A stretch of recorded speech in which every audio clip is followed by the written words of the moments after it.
In the early hours of the morning, the skies over Caracas told a story Venezuela's criminal networks never believed would become reality. Low-flying U.S. military aircraft, powerful explosions, and precision strikes marked a decisive shift in American policy. After years of warnings, the U.S. Navy and U.S. military dropped the hammer, targeting the infrastructure that allowed Venezuelan cartel networks to operate openly. What had long been treated as untouchable was suddenly exposed, dismantled, and shattered in a matter of hours. It began before sunrise. Residents across Venezuela's capital woke to the sound of loud explosions and aircraft flying unusually low over the city. Smoke rose near strategic locations, power flickered in parts of Caracas, and confusion spread as people rushed into the streets, trying to understand what was unfolding. Within hours, U.S. officials confirmed that American forces had carried out coordinated military strikes inside Venezuela. According to reporting from CBS News and the New York Times, the operation targeted military and security sites tied to networks Washington says protect and enable large-scale drug trafficking organizations. President Donald Trump, who had repeatedly warned that military action was on the table, authorized the strikes after months of escalating tension. For years, U.S. officials have accused Venezuelan-based cartels of operating with near-total impunity. These organizations are believed to move massive quantities of cocaine and other narcotics through the region, while benefiting from protection inside Venezuela's political and military structures. Despite sanctions, seizures, and diplomatic pressure, those networks continue to expand. Washington says that defiance became the breaking point. According to reporting from the Wall Street Journal and NDTV, U.S. military planners had prepared contingency options for direct action if cartel-linked infrastructure continued to operate openly. When the order was given, the response was rapid and deliberate, involving U.S. naval and air assets positioned in the region. Witnesses described multiple explosions in quick succession and aircraft moving across the capital with precision. The strikes were aimed at crippling the command, logistics, and protection systems that allow cartel networks to function, not random targets or civilian areas. Venezuela's government responded immediately. President Nicolas Maduro declared a national emergency, accused the United States of military aggression, and ordered security forces to mobilize across the country. State media framed the strikes as an attack on national sovereignty, but from Washington's perspective, the message was unmistakable. This was not symbolic pressure. It was a demonstration of force. While U.S. officials have not released full operational details, they say the action was designed to severely disrupt cartel operations and send a clear signal that the era of restraint is over.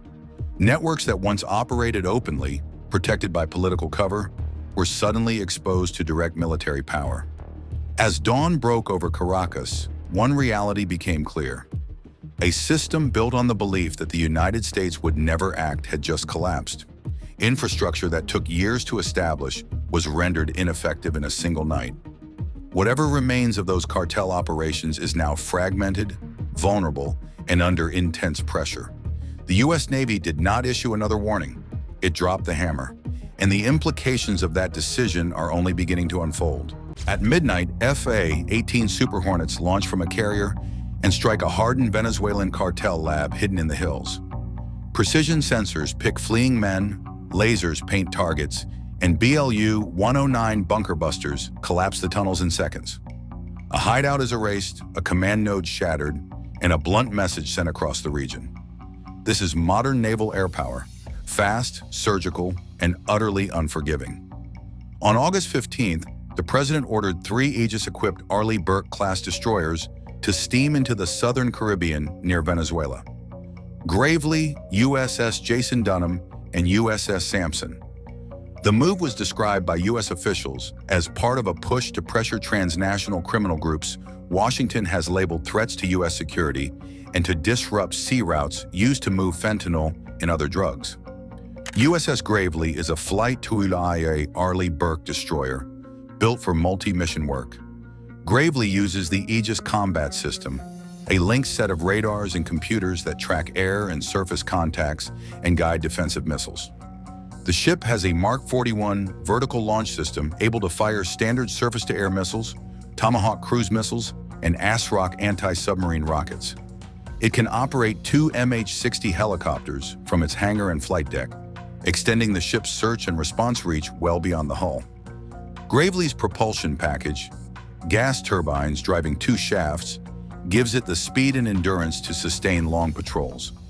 The ship carries a crew trained in air defense, anti-submarine warfare, and boarding operations, so it can shift quickly from surveillance to action when intelligence or rules of engagement allow.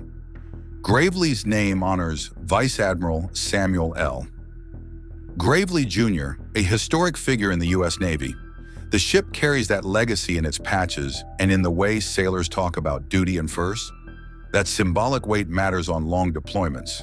Names and history are part of what keeps a crew focused when watches are long and the sea is empty. Operationally, Gravely will likely be used as a high-end sensor and missile node, monitoring aircraft and surface traffic, protecting other ships in the group, and providing missile response if a high-value threat is identified. USS Jason Dunham brings similar weapons and a few public notes about recent operations. Like other Flight 2IA Arleigh Burkes, Jason Dunham has the Aegis system, VLS cells that can fire Tomahawk, Standard, and ASROC rockets, and a hangar for MH-60 helicopters. The ship is roughly 509 feet long and built to sustain long deployments, participate in carrier strike groups, and conduct independent patrols. Public Navy releases show Jason Dunham has returned from extended deployments and worked with carrier groups and allied navies, which speaks to its training and interoperability with other U.S. and partner assets. In an anti-smuggling role, Jason Dunham's helicopters and embarked visit-board search-seizure teams give it the tools to find, approach, and inspect suspicious small craft at sea. USS Sampson is a proven multi-mission destroyer with a history of deployments across the Pacific and allied exercises. Sampson's features include the Mark 41 VLS, a 5-inch gun for surface engagements, torpedo tubes for anti-submarine warfare, and advanced radar and sonar suites for detecting submarines and low-flying threats. Sampson has participated in humanitarian responses, multinational exercises, and long deployments, showing the class's flexibility. For the current patrols off Venezuela, Sampson can perform the same layered tasks as the other 2 ships: long-range detection, helicopter sorties for scouting and interdiction, close-in naval gunfire if directed, and anti-submarine searches where intelligence suggests subs or narco-subs might be present. Taken together, these 3 destroyers create overlapping capabilities. Aegis radars on one ship share tracks with the others. Helicopters from many of the ships fly to investigate contacts, and boarding teams move from ship to small boats for inspections. The combination of long-range missiles, anti-submarine weapons, and aviation gives commanders options. Deter suspicious movement with presence, intercept and board small craft, or use missiles if ordered under strict rules of engagement. On board each destroyer, watches and drills replace headlines. Sailors monitor radar and sonar screens, check engine rooms, and run aviation operations. Helicopter crews plan flight lines to sweep shipping lanes for low, fast boats or suspicious loads. Boarding teams rehearse night approaches and searches so they can move quickly and safely when ordered to stop and inspect a vessel. The ship's legal and intelligence officers review evidence and liaise with regional partners so any interdiction fits international law and the mission's rules. Those routines are low drama but high stakes. The ships must avoid incidents that would widen a political clash while still pursuing smugglers who change tactics fast. The Venezuelan government framed the deployment as a violation of sovereignty and mere threats. They must have forgotten a recent encounter when 12 FA-18 Super Hornets slid off the carrier deck into a Black Sea sky. They left in silence, a tight arrow of metal and fuel, each jet carrying the weight of a single clear order: take away the enemy's safe place. The target lay deep in the Golis Mountains, a cave network cut into stone and sealed with concrete. Inside, planners believed, a militant cell had set up a hardened base and stored weapons for future attacks. The choice of the Super Hornet was careful, not flashy. The F-35 brings stealth and sensors. Tomahawks fly far without a pilot, but the mission needed jets that could carry big, heavy weapons, stay in the air long enough to find their marks, and adjust in flight if things change. Each Super Hornet could bear up to 17,750 pounds of external stores.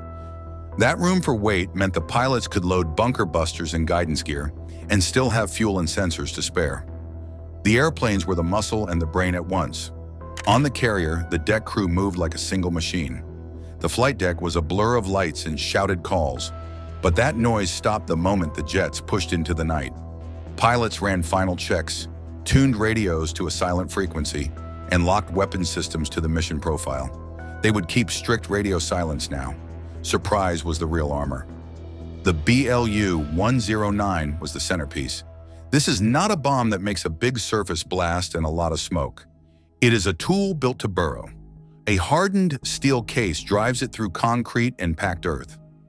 Inside is a 535-pound explosive heart, and a programmable fuse sets how long the bomb waits before it goes off. The math matters. Penetrate, pause, detonate, collapse from within.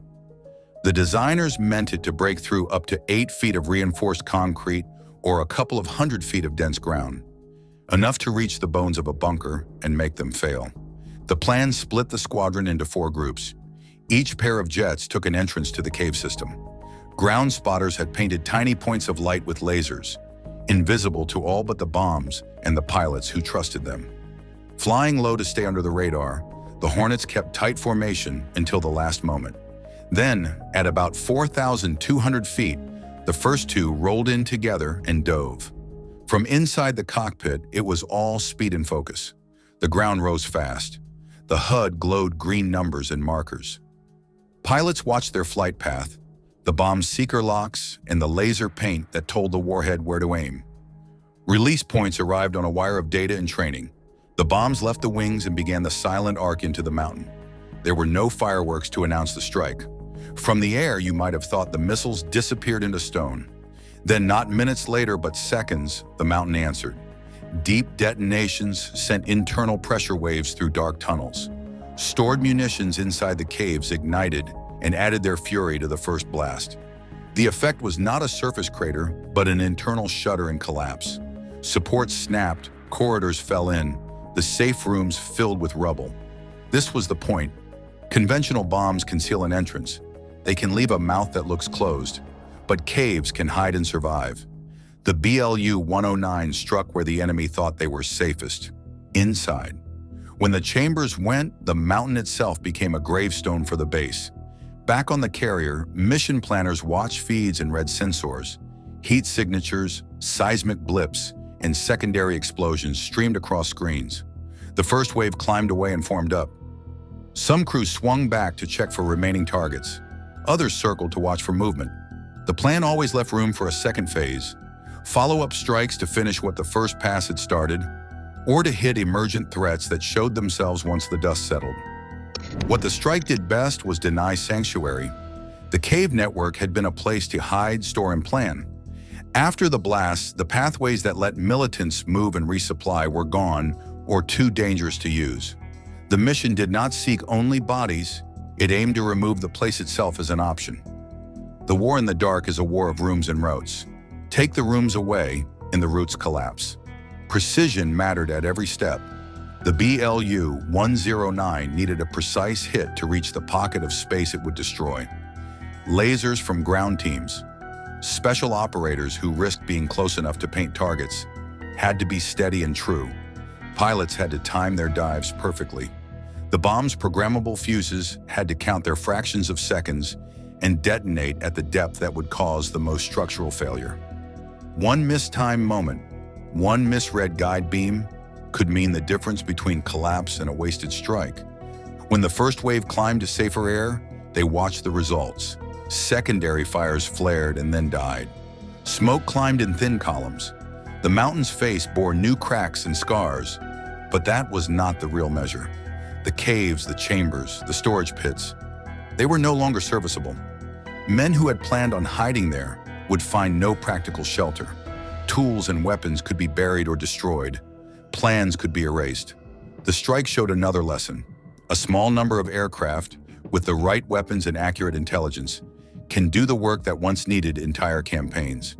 Years ago, hitting a mountain hideout might have required days of bombing, long runs of ordnance, or a ground assault that risked many lives.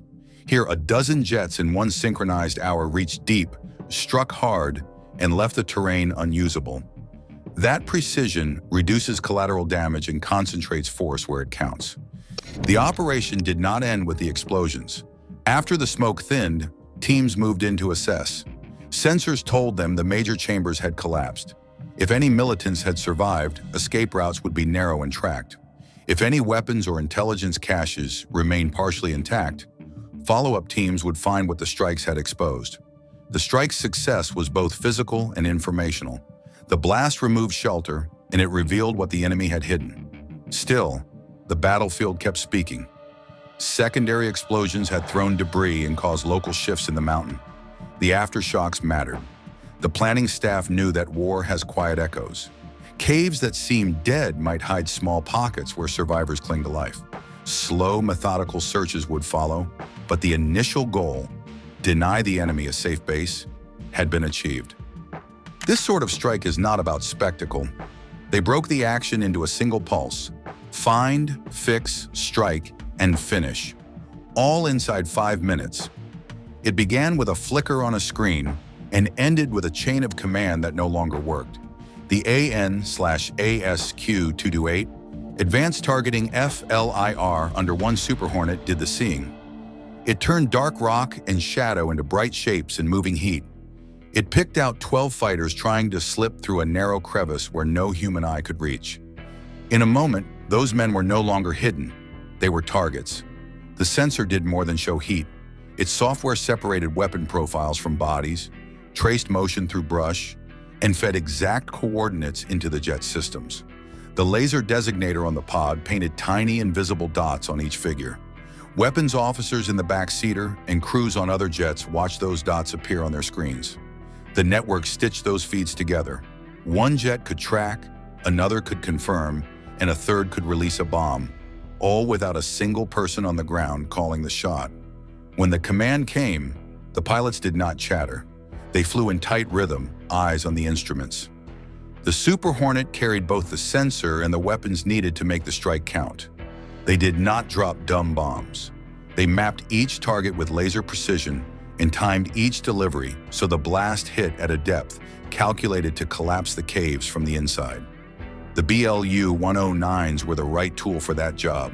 Heavy, hard-cased, built to dig through concrete and packed earth and then detonate where it hurt most. What made the kill chain fast was the way the systems linked together. Data moved as if there were no distance between aircraft. Target tracks updated in real time. The weapons crews saw the same picture that the sensor saw. Identification, targeting, and firing happened as a single flow. That flow closed the gap between detection and destruction. By the time the enemy realized they were exposed, there was no time to run. The strike hit near simultaneously across the crevice. The bombs went in, and the mountain spoke from inside. There were no showy crashes on the face of the cliff. The effect was internal. Tunnels bowed and supports failed. Pressure waves rolled through chambers and ignited ammo the fighters had stockpiled. Pieces of the network collapsed into powder and wreckage. Men who had planned an escape found their exits blocked by fallen stone. The result was immediate and strategic. The enemy's chain of command fractured as leaders and messengers were cut off, buried, or scattered. Orders stopped flowing. Units that had depended on a central base found themselves isolated and blind. The operation did more than destroy fighters. It broke the system they used to coordinate attacks. In war, ruining a single node can create ripple effects that spread faster than any reinforcements. This outcome was not an accident. It came from rehearsal, training, and a shared doctrine. Sensors and shooters must think as one. Pilots trained for common movements. Weapons officers learned to read the images the same way.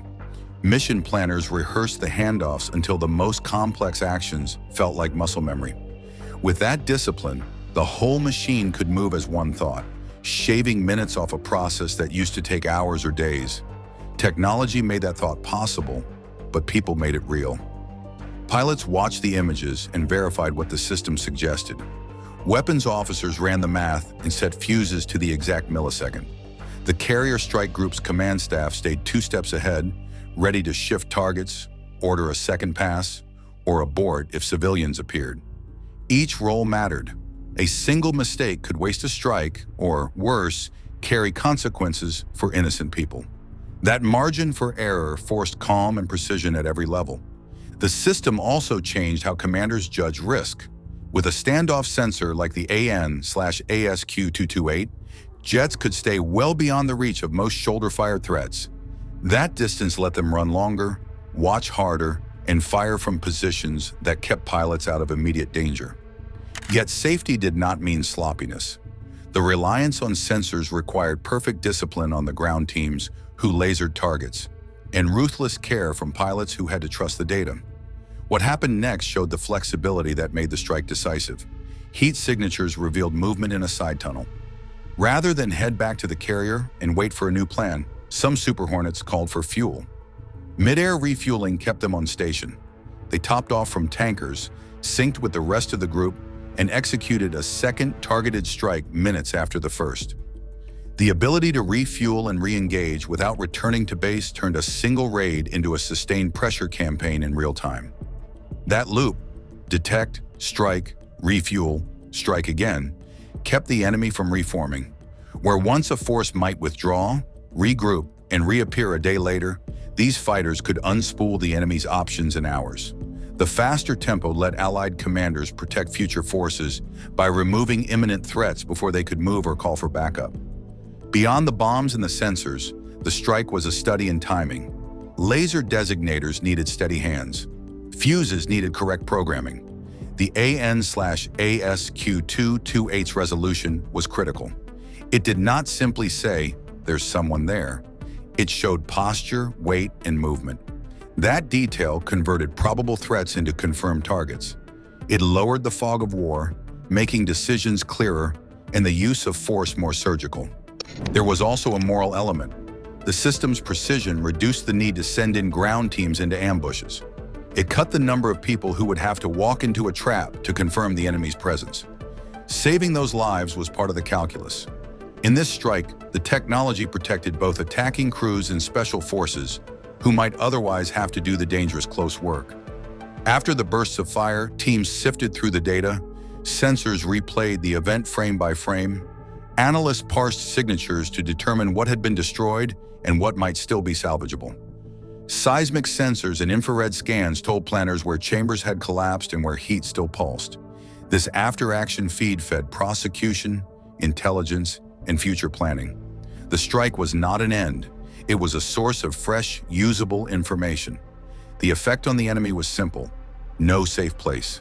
They could not rely on caves, bunkers, or buried depots if a sensor from the sky could find a narrow crevice and seed it for collapse.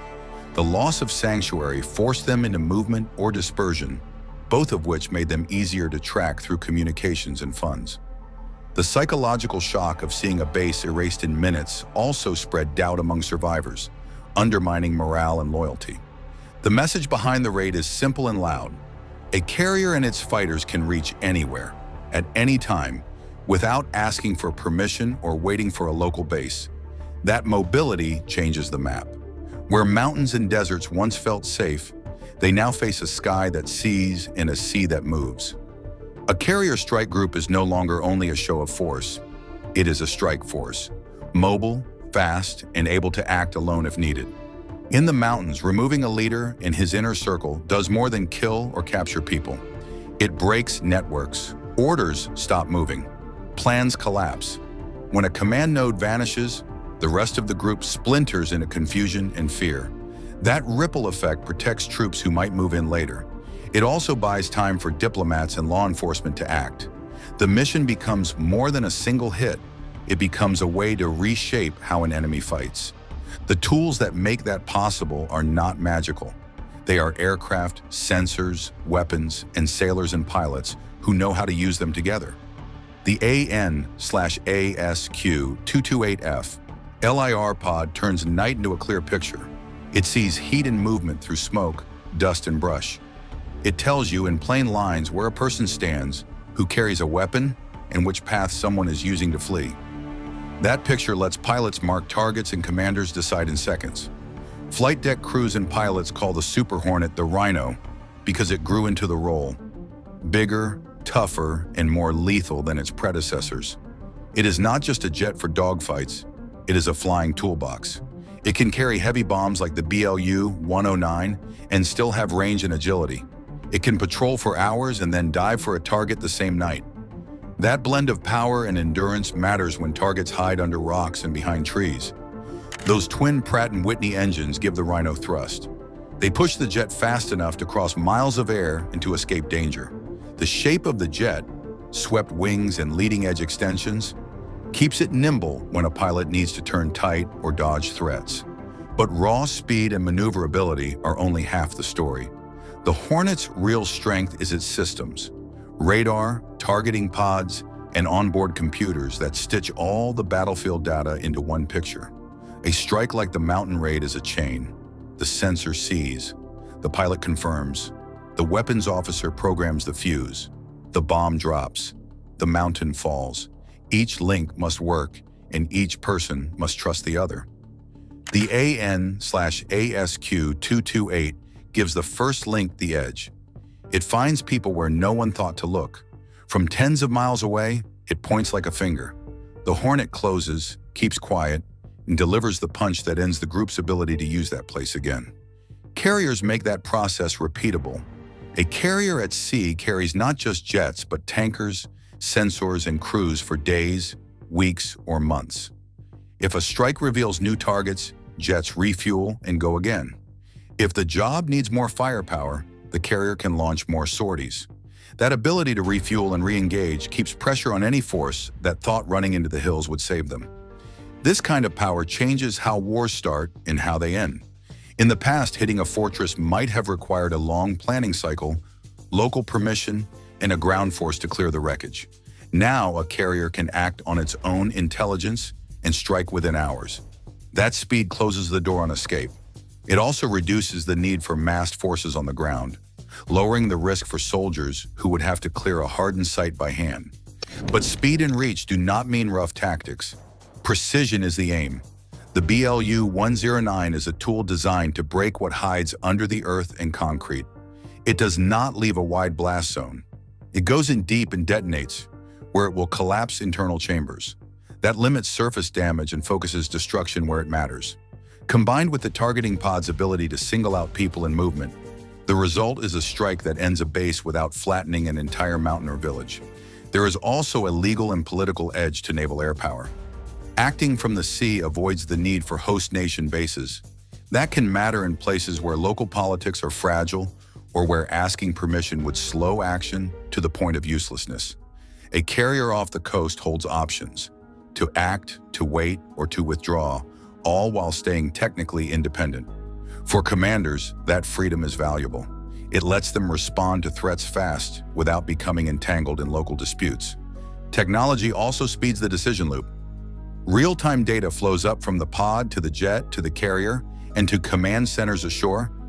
That flow means a new picture can create a new plan in minutes. A fleeing group spotted in a crevice can be marked, struck and finished before it finds another hiding place.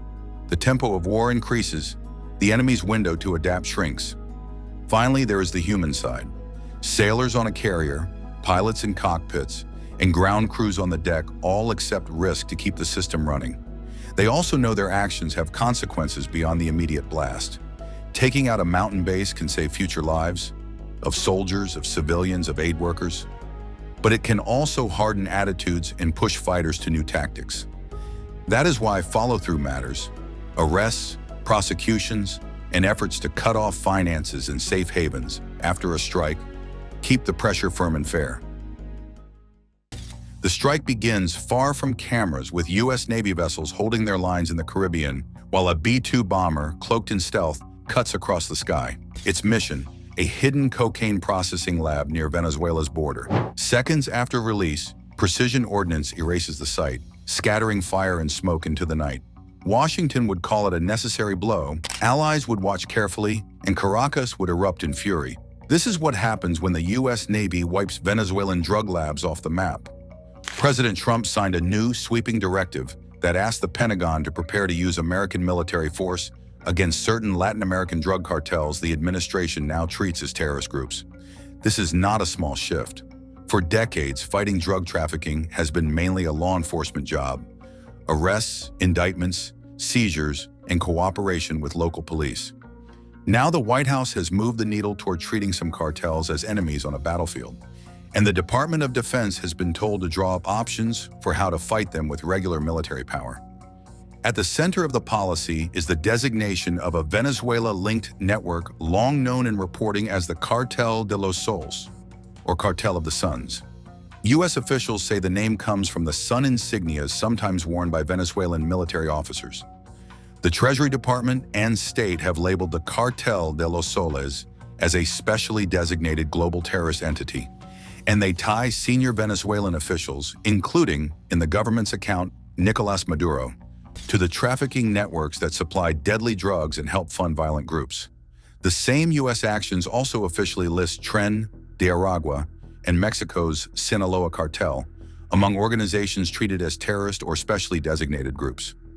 These moves give American agencies new legal tools and signal a willingness to treat narco-trafficking as part of national security strategy, not only as domestic crime. By putting groups like the Cartel de los Soles, Tren de Aragua, and even the Sinaloa cartel into the same box as terrorists, Washington didn't just add names to a list. It opened the door to using military power in places in ways that used to be off-limits. That legal step matters because it lets the Pentagon plan real, kinetic options, strikes at sea, raids on shore, and missions to seize people or places that U.S. leaders say threaten national security. To get a feel for what that looks like in the real world, you don't have to imagine. Look at the U.S. fight with the Houthis in the Red Sea. When the U.S. decided the Houthi campaign in the Red Sea had become an intolerable threat to shipping and to American forces, the response arrived not as a single thunderclap, but as a tide of steel and fire designed to overwhelm, shape, and intimidate. Over a few intense days in March 2025, the sky above Yemen was carved into a mosaic of smoke, contrails, and flash. At least 40 separate air raids across the country as jets, armed drones, and long-range bombers hunted targets from the capital to the far northern governorates in one day. The strikes on March 15th were concentrated and brutal. Multiple hits in Sana'a, some in residential quarters, one at the International Airport Complex where a military facility sits amid civilian infrastructure, and clusters of blows in the Garaf neighborhood of Shoub district, each strike painting the skyline with columns of black smoke that billowed and spread like ink across the pale desert light. Up north, Sada took a pounding. 12 strikes there included a hit on a power station in Dayan that ripped the lights from neighborhoods and left entire towns in sudden humming darkness, a small sensory detail that reverberates far beyond the outage itself. Military sites in Taiz, Dorum, Haja, Marib, and Damar also felt the impact. Craters opened in brown earth, concrete facades were peeled away, and the air filled with an acrid, metallic smell as fuel, wiring, and damaged munitions burned. Local broadcasters and social feeds posted grainy footage, flashes, then a pall of smoke. Neighborhood streets clogged with panicked residents and scattered debris. Ambulances threading through crowds toward hospitals strained by the sudden flood of casualties. From the sea, the carrier air wing punched up into the morning sky. Fighter jets from the Nimitz-class carrier, USS Harry S. Truman, loomed on deck and then streaked from catapult into the northern Red Sea's thin haze, their afterburners snapping like matches, releasing long, hot exhaust trails that faded against cloudless blue. Complementing them were Air Force attack aircraft and armed drones launched from regional bases, a layered ballet of manned and unmanned platforms that struck to suppress air defenses, sever supply lines, and collapse hardened sites. The result was a combined arms pressure cooker, a synchronized application of ordnance meant to force options and movement upon the defenders. Then there was the B-2, a different kind of instrument in this orchestra, entered not with noise but with a cold, architectural menace. On March 27th, stealth B-2 Spirit bombers were forward deployed to the Diego Garcia Atoll, a remote U.S. hub in the Indian Ocean long used to project power across the Middle East, a move that signaled both capability and intent.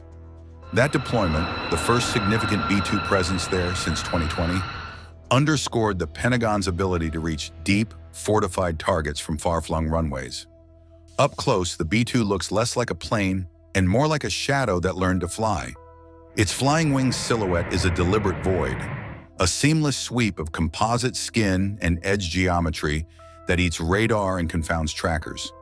At 172 feet across, the wing stretches wide and low, a black, toothless shark that rides the air with no vertical tails to betray it to radar.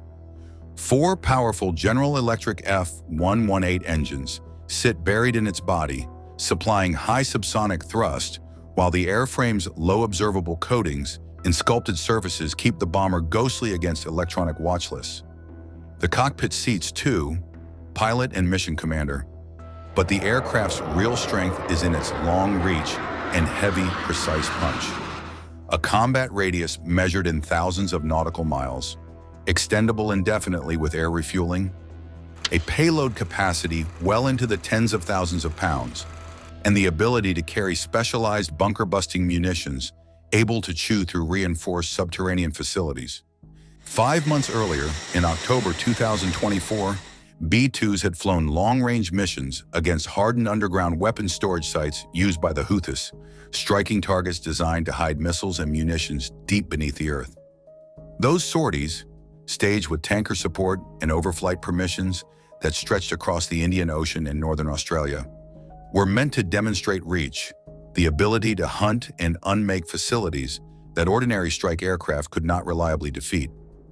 Analysts watching the March 2025 activity read in the Diego Garcia move a familiar logic.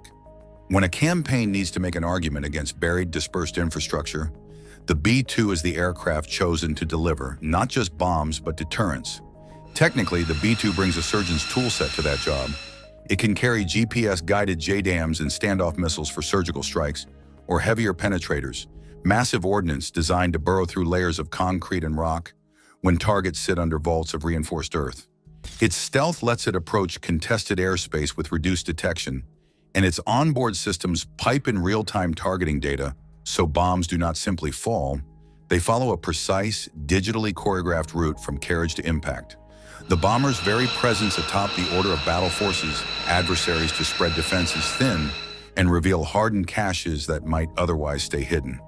The operational lesson from Yemen is twofold. First, modern power projection is layered.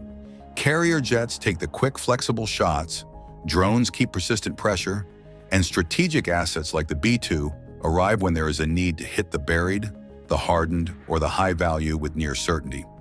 Second, those same methods that uprooted underground Houthi stores apply elsewhere. Deeply concealed drug labs, subterranean storage vaults, and reinforced tunnels used by criminal networks can be hunted by the same mix of ISR, intelligence, surveillance, reconnaissance, precision munitions, and long-range strike. The B-2's demonstrated capacity to find and destroy hardened underground facilities in Yemen provides a blunt, albeit controversial example of how buried targets, whether military depots or illicit caches, might be addressed from the air. Now fold that picture back into Venezuela's clandestine cocaine processing laboratories along the country's 2,300-kilometer border with Colombia. The alert goes up across command centers and forward posts. A strike package is en route, designated to neutralize hardened sites. Radios hum, briefings are short, men and women in uniform check maps and status boards. A mission clock counts down in a room lit by screens. The words used are blunt. Target set, ordnance assigned, mission approved. The tone is clinical, not celebratory. High above, the B-2 Spirit arrives as if it were a shape cut from night itself. It flies on long, silent legs. Its flying wing profile is matte and flat, built to slip past radar and reach far-off points without fanfare. From the ground, it looks like a dark shadow widening across the sky. There is no visible tail, no broken outline, only a low, broad sweep that moves with steady purpose. The bomber carries a quiet weight. Inside, 2 crews sit among screens and panels, watching a calm web of data. The B-2's power plants and systems are hidden beneath smooth skin and special coatings that cut down detection. Its strength is range and reach. The plane is made to go far, to carry heavy loads, and to deliver weapons meant for hardened places. It travels with tanker support and works with other platforms. But the scene on the ground is all about what the bomber brings to bear from above. When the strike arrives, the world below reorients. A faint flash marks impact. The sound comes later, a deep, rolling report that moves like a wave. Structures built to hide industrial work, low warehouses, buried vaults, rooms with false floors, are shattered. A cloud of dust climbs and then spreads. Metal frames bend. Concrete blossoms into rubble. The lab yards that were once quiet now smolder and send up thin columns of black smoke. In the Red Sea, the U.S. operated with clear maritime choke points and strong international backing to protect global shipping lanes. Latin America is a far more delicate stage. Nations across the region fiercely guard their sovereignty, and Mexico, along with other regional powers, has already rejected any notion of foreign troops on its soil. Even Washington's closest partners resist the idea of U.S. military strikes in the hemisphere. Maduro drove that point home recently, warning that any attack on Venezuela would mark the beginning of the end for the American state. With the political stakes high and Maduro's warning echoing in the background, the operational side of the campaign would begin at sea, where interdiction efforts hinge on spotting and stopping cartel boats before they can slip their cargo ashore. Sea interdiction starts with finding the boats and stopping them before their cargo ever reaches shore. Picture a net of ships and planes spread across a stretch of ocean. Big warships hold long-range radar and launch missiles. Smaller cutters and patrol boats race out to close with suspicious vessels. Maritime patrol aircraft sweep from above, their crews watching for odd wakes, patched-up hulls, or boats moving in strange patterns at night. Drones hover low and long, sending clear video to operators who can zoom in on deck activity. Helicopters carry teams fast from ship to ship, dropping down to put feet on a suspect vessel in minutes.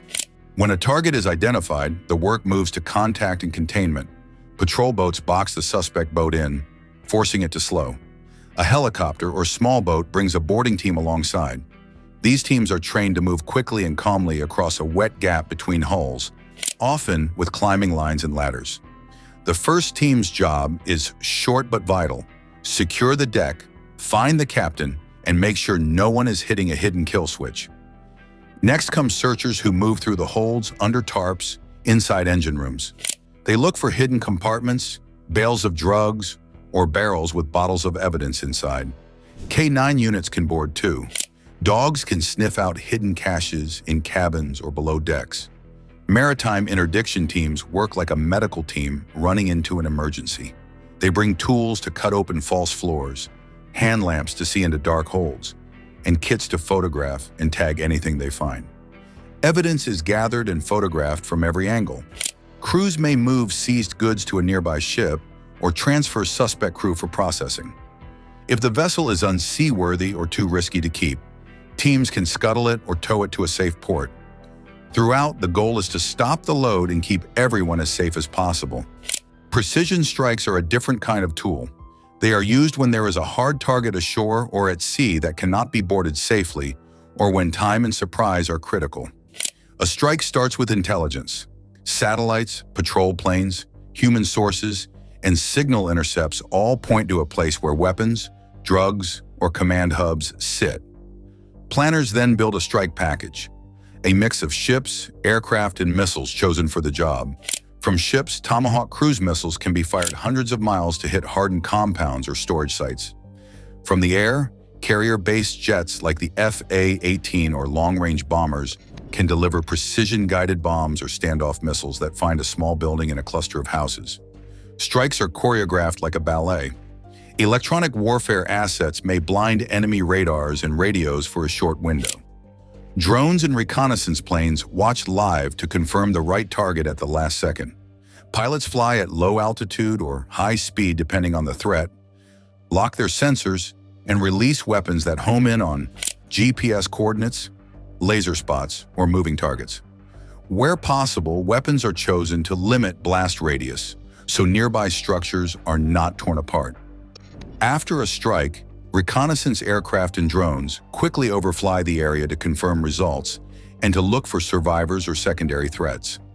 If stores of drugs are destroyed, teams photograph and catalog the damage for intelligence and follow-up. Special operations raids mix speed, stealth, and precision human action. A raid typically begins with tiny teams, often no more than a dozen operators, moving under the cover of night.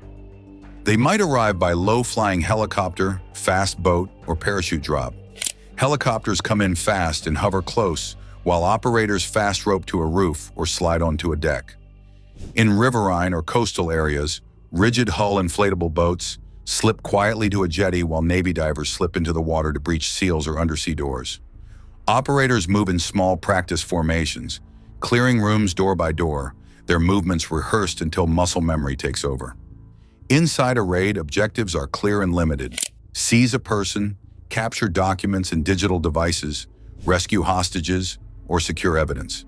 Teams work with search kits to rapidly copy hard drives and photograph paper files. They have medics ready for wounded people and engineers who can quickly render safe any booby traps or weapons caches. If the goal is to take a leader, extraction is planned down to the minute. A path to a waiting helicopter or boat, a secure holding space on board, and a route out that avoids known enemy forces. Sometimes a raid is designed to destroy a lab rather than take people. In that case, once the site is secured, they place charges or use incendiary tools to deny the site to future use. On the ground in Venezuela, the situation is complex. The U.S. case paints the Maduro regime as deeply entangled with trafficking networks. Venezuelan officials call those claims false and label U.S. moves as interference or attempts to seize oil resources. Meanwhile, ordinary Venezuelans continue to live through economic collapse and political repression.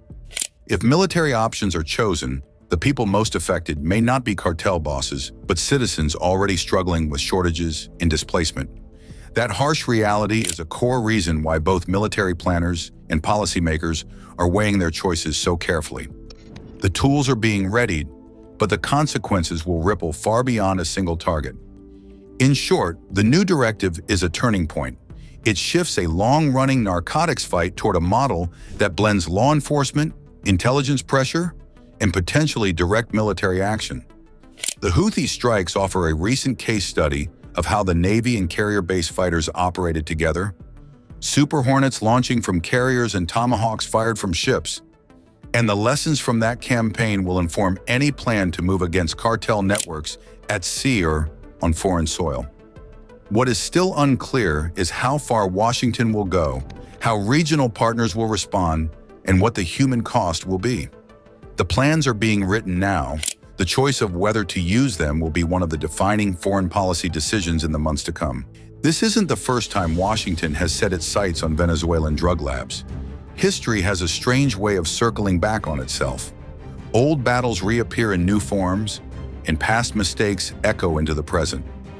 In 2022, as the world was still reeling from a deadly pandemic, another battle was quietly brewing in the Caribbean, one that had nothing to do with viruses, lockdowns, or face masks. This time, it was about cocaine, corruption, and power. The man at the center of it all was Nicolás Maduro, Venezuela's embattled leader. The man trying to take him down was Donald Trump, and the stage where their conflict collided was the vast waters of the Caribbean Sea. In March 2020, Donald Trump did something that caught almost everyone by surprise. Standing at the White House during what was supposed to be yet another coronavirus press briefing, he suddenly shifted topics. Instead of talking about masks, ventilators, or infection rates, Trump announced a military operation, a big one. He authorized the U.S. Navy to launch one of the largest counter-narcotics missions in the region in decades.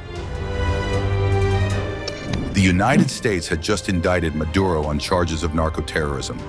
Prosecutors claim Venezuela's leader and his inner circle were running a cocaine empire, smuggling more than 250 metric tons of the drug into the U.S. every year. To put that into perspective, that is enough cocaine to keep an entire nation high for months. The indictment was more than just legal paperwork. It came with a massive bounty, a $15 million reward for information leading to Maduro's arrest. Suddenly, the president of Venezuela was one of the world's most wanted men. Trump's response was swift and dramatic. He sent Navy destroyers, surveillance aircraft, and even special forces into the waters off Venezuela. In total, the mission doubled U.S. counter-narcotics capacity in the region. And it wasn't just America acting alone. 22 partner nations joined the operation, turning the Caribbean into a chessboard of warships, patrol planes, and submarines. Secretary of Defense Mark Esper said cartels, criminals, and terrorists were taking advantage of global chaos during COVID-19. While governments were distracted by the virus, these groups were moving drugs, laundering money, and spreading violence. The U.S. was not about to let that slide. Trump echoed the same message, warning, "We must not let that happen." But this mission was not just about drugs, it was also about politics. Maduro's government had been locked in a bitter power struggle with Juan Guaidó, the U.S.-backed opposition leader who was recognized by nearly 60 countries as Venezuela's legitimate president. Maduro, of course, refused to step aside. Instead, he doubled down. His chief prosecutor even summoned Guaidó for questioning over an alleged coup attempt. Few expected Guaidó to comply, and fewer still believed Maduro's motives were pure. The real message was clear: defy me and you risk prison or worse. For Washington, this was a red line. The Trump administration had already warned that harming Guaidó would bring serious consequences. But in truth, Maduro was already playing a dangerous game long before these threats. Senator Marco Rubio of Florida, one of Maduro's loudest critics, put it this way: "If I was just indicted for drug trafficking by the United States, with a $15 million reward for my capture, and with the U.S. Navy conducting anti-drug operations off my coast, I'd be worried." And Rubio was not exaggerating. Maduro's government had been under pressure for years, squeezed by sanctions, accused of rigging elections, and charged with human rights abuses. Now, with the U.S. Navy practically on his doorstep, the message could not have been clearer. Time was running out. But Maduro was not about to roll over. He blasted the charges as nothing more than American propaganda. He called Trump a racist cowboy who was only interested in Venezuela's oil, the largest reserves in the world, and he fired back with his own accusation. If the U.S. was so worried about cocaine, why weren't they focusing on Colombia? After all, Colombia was a U.S. ally, and the majority of the world's cocaine came from there, not Venezuela. It was a clever argument, at least on the surface. But U.S. prosecutors countered that Maduro wasn't just turning a blind eye to the drug trade, he was actively directing it. The indictment accused him of working hand-in-hand with Colombia's FARC rebels to flood American cities with cocaine, destabilize U.S. society, and line his own pockets. Meanwhile, ordinary Venezuelans were caught in the middle of this geopolitical storm. For years, they had suffered under hyperinflation, food shortages, and collapsing hospitals. Millions fled the country, creating one of the largest refugee crises in modern history. Those who stayed faced a government accused of corruption and brutality, and an opposition too weak to remove it. Now, as the world battled a pandemic, the Caribbean was becoming the backdrop for yet another chapter in Venezuela's long crisis. On one side, there was the world's most powerful military, backed by dozens of nations, with billions of dollars in resources at their disposal. On the other side, there was a socialist strongman accused of turning his nation into a cartel state, clinging to power at all costs. This was not just about cocaine. It was not even just about politics. This was about survival, for Maduro, for Trump's legacy, and for the people of Venezuela. And history showed why this moment mattered so much. The United States had been here before. In the 1980s, Ronald Reagan launched similar missions in the Caribbean, targeting cartels and communist influence. The U.S. invasion of Panama, codenamed Operation Just Cause, began in the early hours of December 20th, 1989. After months of rising tensions and a formal indictment of Manuel Noriega on drug and racketeering-related charges, the campaign's official aims were to protect U.S. citizens, secure the Panama Canal, restore democratic processes, and capture Noriega. The operation unfolded as a large joint force action. Roughly 26,000 to 28,000 U.S. troops and more than 300 aircraft were committed in the opening days, and combat included airborne and Ranger parachute assaults, SEAL raids on key airfields, AC-130 fires, and precision strikes to seize runway and command nodes. U.S. force planners executed simultaneous moves to overwhelm the Panama Defense Forces and seize critical facilities across the isthmus. Manuel Noriega dodged capture for weeks, sheltering first in various locations and then within Panama's Vatican embassy. After intense pressure and a sustained campaign of operations, he surrendered to U.S. troops on January 3, 1990, and was flown to Miami the next day to face indictment. Noriega's subsequent federal trial in Miami resulted in a conviction on multiple counts, and in July 1992, he was sentenced to 40 years in prison. The invasion's human cost and legality drew sharp international criticism and widely varying casualty estimates for Panamanian civilians and defenders, making Just Cause one of the most politically charged U.S. interventions of the post-Cold War era. So would Maduro end up like Noriega, dragged out of power and onto a plane bound for Miami? We're just about to find out.